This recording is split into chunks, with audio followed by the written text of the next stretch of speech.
Suzanne Eaton was a 59-year-old American scientist who was working as a professor of molecular biology in Dresden, Germany. A big part of her job at this institute was to travel around the world and hold conferences on the latest developments in her field. In July of 2019, she traveled to the scenic Greek island of Crete for one of these conferences, not knowing that this was going to be her last, and that the person responsible for her end would be caught because of his videos on YouTube. The incident happened on July 2nd, when, after a conference, Suzanne spent time with her peers and played the public piano in the venue's lobby before saying her goodbyes and heading out to her hotel in the afternoon. Sadly, this was the last time anyone saw Suzanne alive. Her coworkers noticed her absence when she didn't show up for the second conference scheduled for 6 p.m. that evening. It wasn't like her to skip events out of the blue. Something wasn't right. A fact that became increasingly clear when over 24 hours passed without anyone hearing from her. So on July 3rd, her colleagues called the police to check on her, hoping she was simply sick or something similar. However, when officers arrived at her hotel room, no one answered the door. They acquired a spare key from the hotel management and went inside, only to find the room completely empty and undisturbed. All of Suzanne's belongings were also still in the room. The only things missing were her running shoes and a set of exercise clothes. Those who knew her immediately understood what this meant. You see, in addition to her academic prowess and piano expertise, Suzanne was also an athlete at heart. She was a double black belt in Taekwondo, and despite her age, loved going on a run every day. Knowing this helped investigators narrow down what might have happened to her. Put simply, she likely went on a run soon after returning to her hotel on July 2nd, and something went wrong after that. She wasn't super familiar with the area, and to make matters worse, the weather was uncomfortably hot that afternoon. There was a strong possibility she collapsed from the heat or something else along those lines. After putting this together, the Crete police immediately dispatched a search and rescue team in the area surrounding her hotel and around popular running trails. Her family even traveled to Crete and put a €50,000 reward for anyone who could help find Suzanne. Unfortunately, Suzanne was nowhere to be found. That is until 5 days later, on July 8th, when two young men were exploring one of the abandoned World War II Nazi bunkers scattered across Crete. Around 200 meters in, one of them noticed a piece of burlap covering something on the ground. They picked it up from one end to see what was underneath, and what they found was the aftermath of one of the most horrific crimes in Crete's recent history. The burlap was covering the bloody remains of Suzanne Eaton.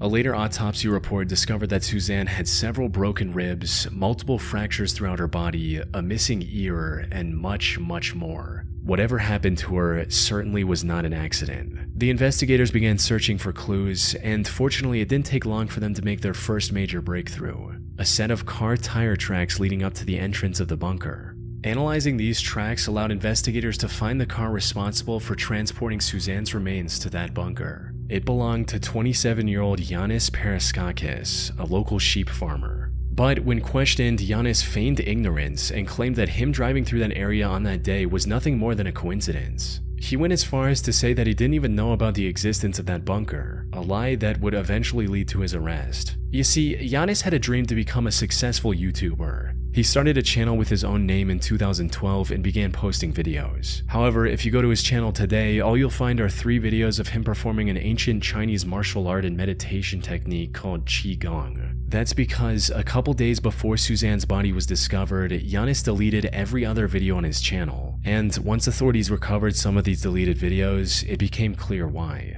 You see, most of these deleted videos involved Yanis exploring abandoned World War II bunkers, including the one where Suzanne's remains were discovered. This contradiction gave the authorities the go-ahead to formally arrest him on July 15. It also allowed them to investigate him further, and the evidence they discovered was overwhelming. As it turned out, the land where this bunker was located was owned by Yanis's family. Investigators also found traces of Suzanne's blood in his car's trunk. When confronted with this evidence, Yanis cracked and told the whole story. According to him, he saw Suzanne running down the road and something came over him. He hit her with his car twice before putting her in his car, driving to the bunker, and ending her life there. He later changed his story to where he was compelled to commit this crime by a demon. Unfortunately for him, the jury didn't buy this one bit and sentenced him to life in prison without the possibility of parole in 2020. Now, this should have been the end of Yanis' story, but from what I've seen, there's more to his actions than just this one crime he was convicted of. The thing is, Yanis presented his vile act as a crime of opportunity, something he did completely out of nowhere. However, there's evidence to suggest that Yanis might be a full-blown serial killer. For instance, he was apparently detained by the police twice before, once for arson and once for animal cruelty, both of which are well-known early behaviors of serial killers. After his arrest, several other women also came forward, testifying that he had tried to run them over with his car as well in the past. So, Suzanne was more than likely not his first victim. However, the most solid evidence against Yanis is in one of the deleted videos he uploaded to YouTube. In it, we can see him showing some very human-looking bones scattered throughout the same bunker Suzanne was discovered in.